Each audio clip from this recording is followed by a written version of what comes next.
Hello there and welcome back to another edition of the Hot Lap Classic Remastered. This time we take a look at the 1999 Mitsubishi GTO SR. Our fourth and final of the naturally aspirated GTOs to take on the course. These ones are not the mad turbo monsters that are very up there at the top of our leaderboard. Some of the best four-wheel drive cars we have. These ones, they're good. But they're not quite Carlin, let's put it that way. This one does come with the same fantastic race mod that the 99 GTOs come with, the Puma livery, which I do think looks absolutely exquisite. This one is the white and green. The gold wheels are a bit heinous, to be honest with you, on a livery like this. And of course the classic green and white is going to be ran on the full-fat twin turbo when that comes round. But we got a little while to go on that yet, so we're going to take this car's younger brother for a spin. Four-wheel drive, 397 horsepower, 1,367 kilos. My favourite generation of GTO, a car that I always like driving around this track, whether it's got turbos or not. So, yeah, this one should be a pretty good Sunday drive, even though I think it's Monday when this is going out, and the Accord was a Sunday drive. Anyways, to find out how the Mitsubishi GTO SR gets along, it is going to have 6 laps of the Motorsports Land track in order to set the best time it possibly can.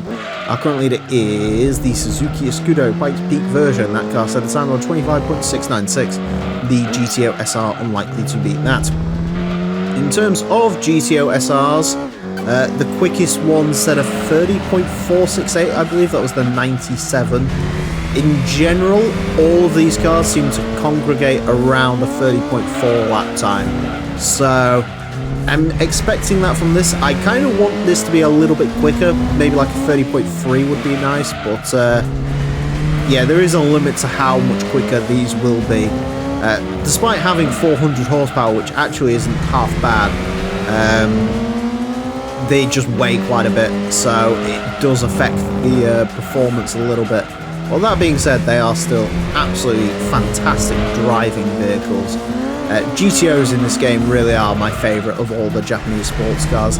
Obviously, we always talk sort of Skyline, Supra, and RX-7, but the GTO really is the unsung hero of this game in my mind. These really are exquisite vehicles to drive. You know, tons of grip. They are heavy, but to be honest with you, I mean, this is 1,400 kilos, and I've driven, you know, 1,000 kilo cars that drive way heavier than this does. Maybe that's because there's a bit of a power deficit in this, and that's why my brain sort of thinks this drives quicker than it is, but, yeah, they're just good cars. They really are. If you're looking for sort of a Japanese sports coupe and you don't want to go down the Skyline route, well, to be honest with you, if you're looking at a Skyline and you want something quicker, you kind of want to go GTO, because the series has proven the GTO is significantly quicker. I guess the only real shame of the GTOs is they haven't got the mad power they had in Gran Turismo 1. You can't do the 900 horsepower GTO anymore in this game. You have to settle for a mere 700 horsepower. I know, tragic. Anyways, this has been lapping slightly quicker than the rest of them. I want to say there's a little bit more in this, but I actually am not super convinced. Run over the grass there, which wasn't great. Lost a little bit of time through there, but not too much.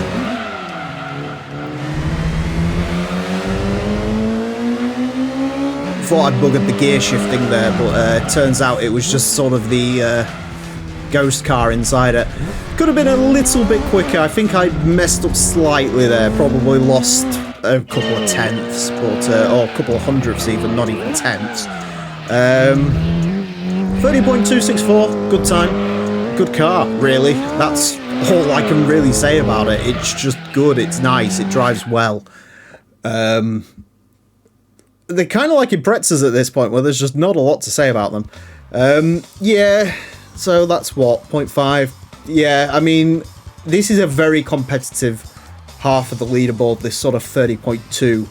In case you're curious, 30.2 stretches between 217th place and 233rd place, so there's a lot of cars in there. So to be honest with you, if I had remembered to do that, if I got that extra, what is that, 500th of a second out of it, that really could have made the difference. But you know, it's one of them things. The twin turbo cars will go quicker. And like I say, on the whole, this is just a lovely... You can see lap times are actually relatively consistent as well. It's just a lovely car to drive, it really is. A 30.264 will place this into 231st place. Goes in between a Mitsubishi Eclipse and the Chevrolet Corvette. So slightly slower than the Eclipse, but the Eclipse actually had more power than this, which is interesting to note. It is quicker than the TVR Cerbera 4.2, an Audi A4 Quattro, a Citroen Saxo rally car, the Fiat Punto GT, Opel Vectra, BMW 528i, quicker than the quickest FTO we've had. I believe that's the quickest FTO we had, that GPX.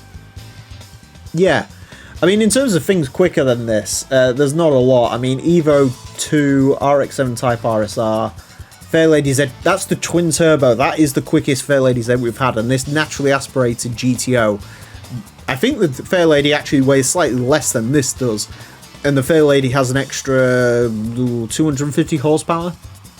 Just goes to show you, doesn't it? It is an exquisite car, this. So, yeah, a bit of a shame on that shift, but what are you going to do?